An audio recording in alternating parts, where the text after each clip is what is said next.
Hi everyone, Bob Wells here, and this is the real star of the show, my best buddy Cody.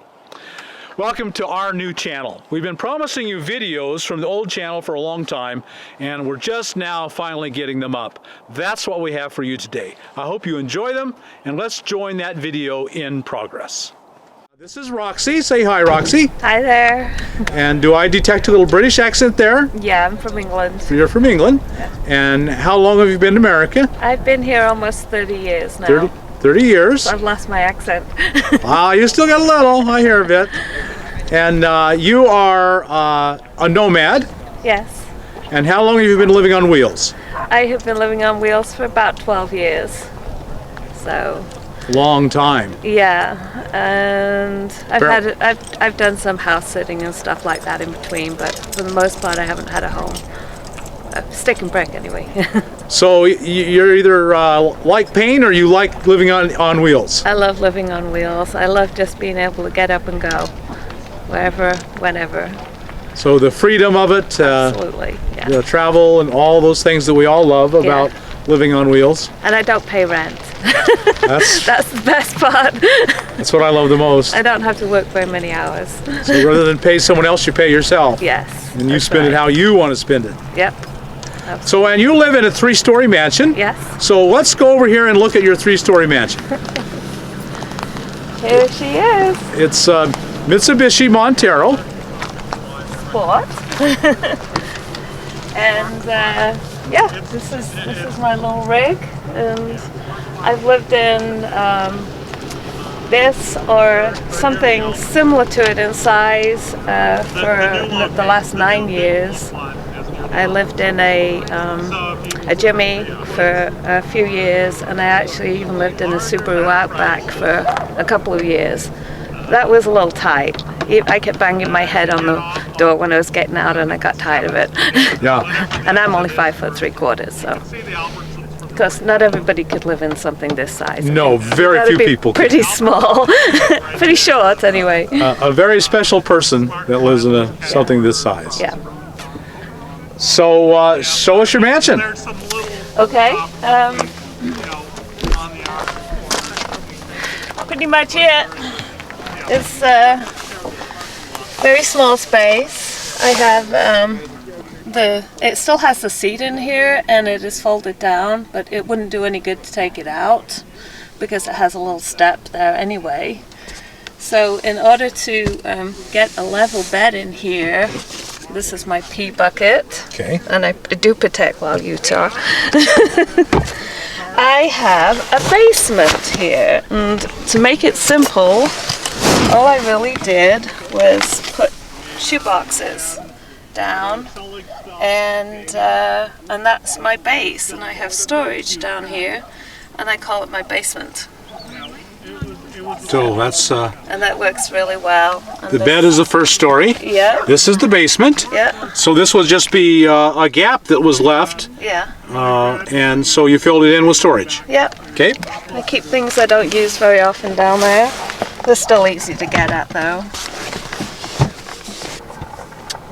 So one of the key things when you live in this tiny space is that you have a box assigned for basically every purpose. So you have everything has a home and a place, and when you need to find it, it's right there. Yeah. So I do have over there on the left-hand side is my ice chest. Let me trade places with you. Yeah. And I keep it covered. It's insulation as well. I will pile sleeping bags and things on top of it when it's really hot for extra insulation. But I also keep it covered so that bears can't see it, because I spend a lot of time in the National Forest in Colorado. Right. And then here I have my clothes. Mm-hmm. And here's my chair. It's a little collapsible thing. These 2 nets on either side are such a huge help. I shove all my coats in this one, and I have gloves and hats and small things in that one, toilet roll, and I can usually almost always find everything. And reach it easily. And reach everything easily. These are the things you use daily or close to daily. Yeah. So it's right there on hand. Yeah, always. And then here at the tailgate, which is my main area, I have, this is a box that I keep all my food in, and some wine. The essentials. And this one has my cooking utensils. This is it, just a little shoebox. I do have another little set of stackable pans that I pull out if I have a big cook-up. This is beauty and medical and that kind of thing. And So you kind of think like a backpacker. yeah, and I try to keep it really as small as possible. These two little trays are absolutely essential. I can create a little extra workspace here when I'm cooking. I'll point my car so it's out of the wind or whatever, and I can cook on here and I don't mess my bed up. It also makes a great laptop or table. I can, well, not that one, but I can flip the other one over for writing, and I can put my laptop on it so that I have air under it when I'm sitting in my sleeping bag, so it doesn't cut the air off. And I can do pretty much anything in here. I can cook, I can change, I can clean, I can stretch to a point. You mentioned being in Colorado. So in Colorado, sometimes you're stuck inside for a long period of time. Yeah, when snowstorms and stuff like that come in the winter. But then in Utah, sometimes it would be like if there was a big dust storm or something. You know, you have to be pretty much tightened down then. Right. So you've got it made so you can spend days or even a week in here and go a little stir crazy because it's a small space, Yes. but you can endure it. Yeah, I can endure it. And then there's I have like I say, I have a laptop. I can watch movies. I can write. I'm a writer. I have books I can read. I can pass off quite a bit of time in here, actually. Right. I can always piddle around and try and perfect things a little better. Yeah, always. Always. Constantly. So there is room for me in here. Would you mind demonstrating how you spend your time?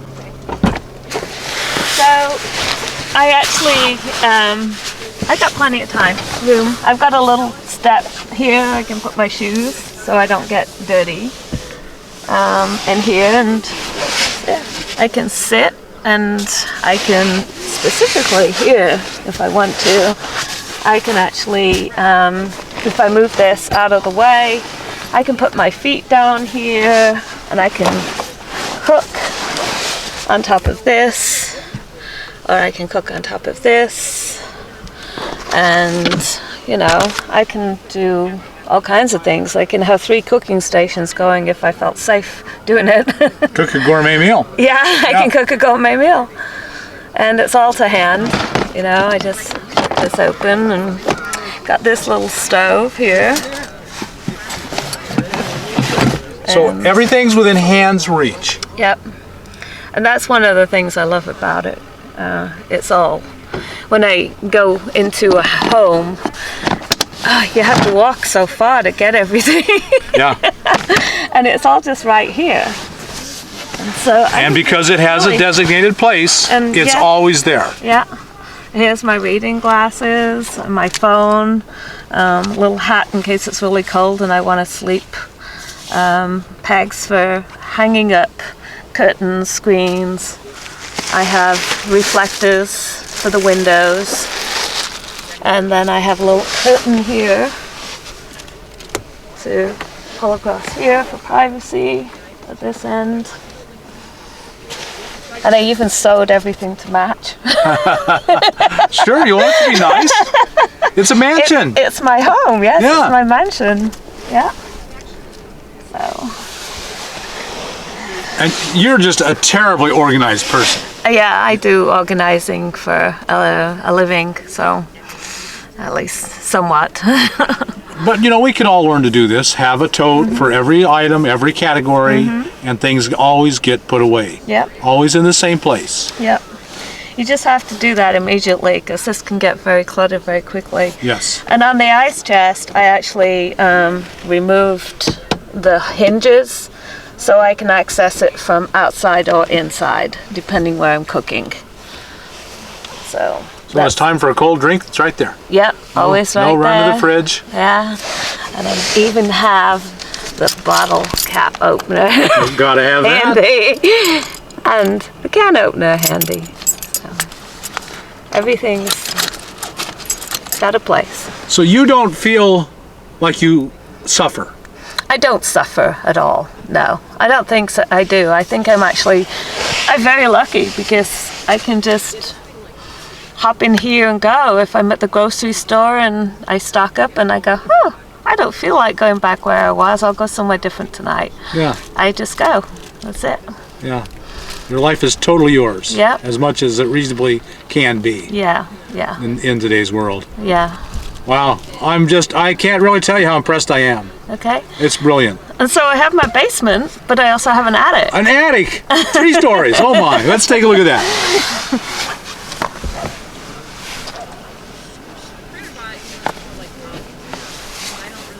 And this is easy. It's around this side though. So I got it on set up this way. I have my key. And it's very easy for a little short person for me to get up. I just 1, 2, 3, and I'm up there. You got your own built-in ladder. And I actually use this a lot.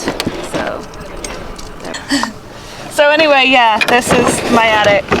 And in my attic, I primarily have hiking and backpacking gear, and climbing gear, and that kind of thing. Outdoor sports. And the essential grill, Right. that kind of thing. Yeah. Spare clothes, in case I end up in a cold, Yeah, extra cold cool. climate. Yeah. That's about it. Very easy. This is actually so easy to get into. I use it a lot. Right, that's always a problem. But Yeah. you've got kind of a built-in step. Yeah, that's perfect. Like that. And a few odds and ends here on the end. Oh yeah, and then I have screens on the windows, on the side windows. That I'm still trying to perfect this. I've been Velcroing. I sewed this and I Velcroed it, but the glue does melt. You know where it's attached. Right. It does melt in the hot sun, as you can see right there now. So I'm still trying to figure out a way to perfect that. Is that metal? You might try magnets. I've tried magnets and I can't get, this is plastic. It is plastic. Yeah. So I have made one that actually just kind of slips over. Yes. For the front window. And it's a finer mesh, so that might even keep out the cedar gnats, I'm not sure. Yeah. This keeps out the mosquitoes and the bugs, and I can sit there and read happily with all these bugs banging at the window. Yeah. And I also have one for the tailgate that I made too, so I can sit in there pretty comfortably in mosquito country and read. So you've done it for 12 years, so obviously you like it. Yep. And let's step out here in the light, because otherwise you're in the shadow. I don't really lack for anything. No. You know, I keep even getting rid of more things. I've gotten rid of a few things while I've been here at the RTR. And so either you can make more money and work harder and spend more hours at work, or you can reduce the things you need to be happy. And so you've chosen to reduce the things you need to be happy. You need very little. You really don't need much at all. Yeah, as you can see, Yeah. 12 years in a very small space Yeah. with very few things. And I'll find a place to camp for the night, and I'll just pull in, and there's really not much to do, so I go for a walk. I hike. That's Yeah. it. And you enjoy nature, I enjoy nature. I love nature. right? Yeah. Well, thank you for sharing your home with us. It's remarkable what you've done and what you live in. Oh, so a little bit about the rig. It's 4-wheel drive, Yeah. and you can go wherever you want. Yeah. I'm trying to decide if I wanted to switch to something a little bit bigger, but there's no way I could give up my 4-wheel drive, or at least high clearance all-wheel drive or something like that. So, yeah. I love going way out there. Right. Are you afraid sometimes?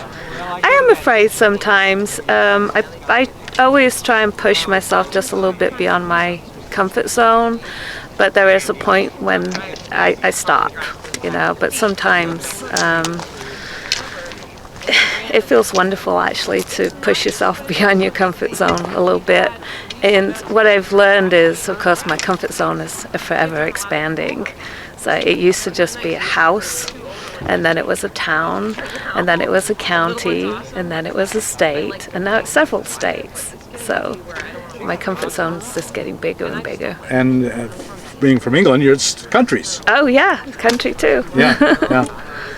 And So just whenever you're afraid, confront it, yeah, push through it, yeah, and soon it becomes comfort instead of fear. absolutely. To a point. At To a least. point. Yeah, yeah. And then sometimes you have that that inner gut feeling, this is dangerous, and that's when you should be listening to And it. I always back out then. Yes. Yeah, turn around, go back. Yeah. Go stop. The good fear is always to be listened to and taken heeded. I think for a woman on our own, I think our best protection is our instinct. And Yes. probably for guys too, but especially for women, I think. Instinct is our biggest protection. Yeah. We should always listen to it. Yeah.